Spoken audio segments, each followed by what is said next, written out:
Unbelievable. So let's bring in Benjamin Netanyahu on a different note. He's the former prime minister and maybe future prime minister of Israel. Mr. Prime Minister, great to see you. I know as you're very familiar with American politics and American issues, and immigration means a lot, but I know first and foremost, you're as concerned as many other clear-thinking people about the deal we're about to re-enter with Iran on this nuclear proliferation. Could you tell me what your greatest concern is at this hour? I think this is a horrible deal, a dangerous deal that will pave Iran's path with gold, a golden paved highway to a nuclear arsenal.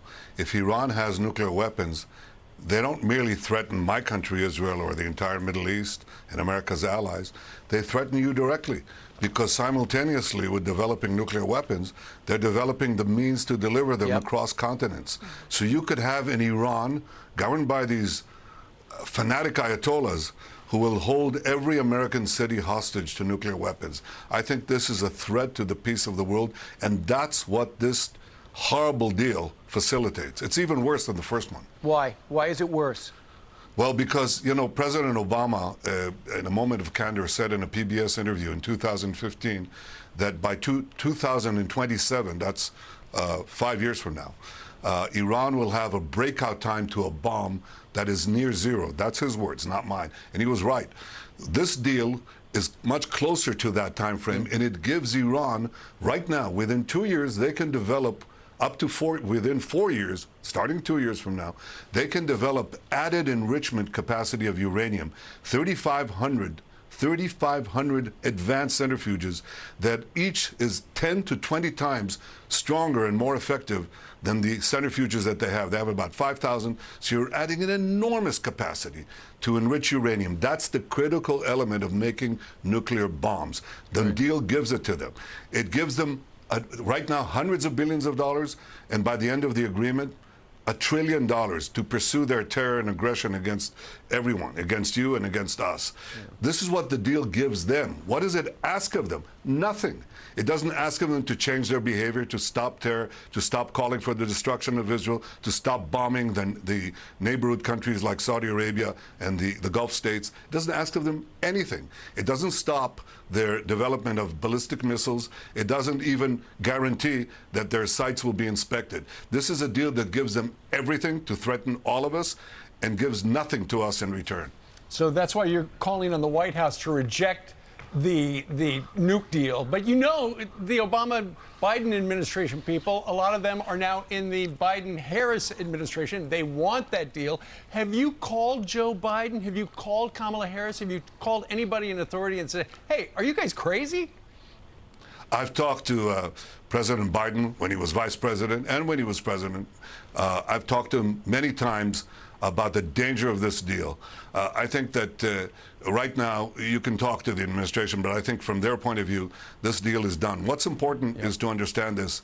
Deal or no deal, I will do, if I'm elected, and I think there's a very good chance that I'll be reelected in a few months from now, we have to ensure that we will take whatever action is necessary to prevent Iran from developing nuclear weapons.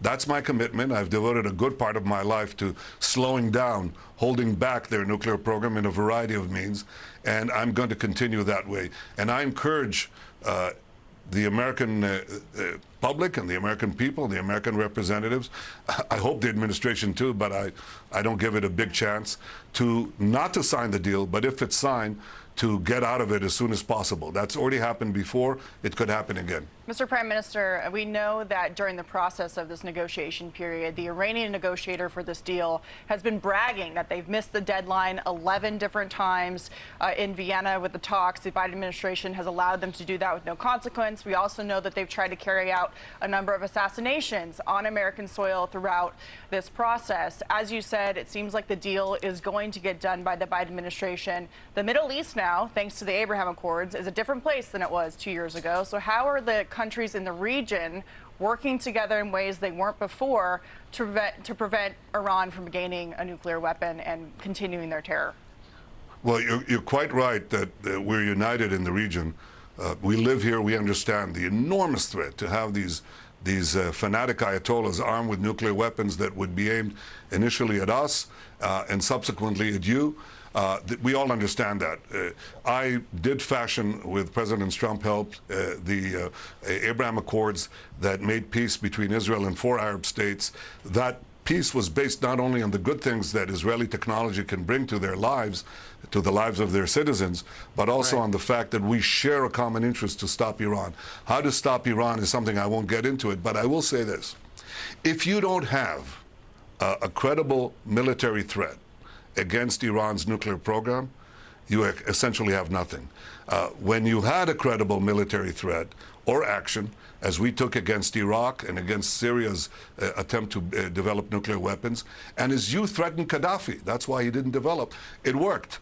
You didn't have such a threat against North Korea, it didn't work. They signed the NPT, the Non-Proliferation Treaty, it's worthless. These people cheat. And if you get to the point where they are inches away from loading their enriched uranium into the nuclear cores of nuclear bombs, you have nothing you can do. So you have to be prepared. We all have to be prepared to take whatever action is necessary, with a deal, without a deal. I'm not going to be, and Israel will not be, a signatory or partner to this horrible deal. We will do whatever is necessary to defend our country, to defend our citizens, and I'm telling you, to defend the world. And I'll tell you, Mr. Prime Minister, if they are allowed to go back on the world stage economically and sell their oil, then Hamas goes on steroids, Hezbollah goes on steroids, all the Islamic Jihad goes on steroids. It inflames the entire region. The question is, with the weaponized uranium, true or false, it goes to Russia. And true or false, Russia's going to give it back to Iran if the next president decides to tear up this deal like President Trump did. That is going to be the leverage that this administration uses against future administrations. Well, I think what you're going to see is not only the violation of, well, you don't have to violate. I mean, they're basically giving him a freebie. They're giving him hundreds of billions of dollars of money to continue to pursue their terror and their aggression. And there are 100 ways to go around it. You're quite right. But I think that there's one more thing. You asked me about the neighborhood, the Arab countries in the neighborhood and others. Let me tell you what will happen. Because they see that the U.S. is not standing up to Iran, I tell you, and I'm sorry to say this, I said this in my speech before the joint session of Congress, and I'm telling you this again. What will happen is that other countries in the Middle East will pursue nuclear weapons of their own. So this deal, which is supposed to stop nuclear weapons in the Middle East and the proliferation of weapons of mass death in this neighborhood and beyond, it will actually cause the proliferation of nuclear weapons. And the Middle East will be crisscrossed by nuclear tripwires. It will make the Middle East a powder keg, a nuclear powder keg. This is, what shall I tell you, use a clinical term from psychiatry, this is madness. This is the height of folly. This should not be done. If it's done, you have to get out of it as soon as you can. And in any case, develop the combination of a credible military threat coupled with paralyzing sanctions, crippling sanctions. That's the only way you're going to stop this. But the deal is lifting sanctions, Mr. Prime Minister, and that's the problem. Thanks for joining us. Hopefully people are listening to you. But for some reason, Biden administration knows everything you're saying, and they still want to do the deal. And they're not looking to get it ratified. They're just looking to sign it. Thanks, Mr. Prime Minister. Appreciate it. Thank you.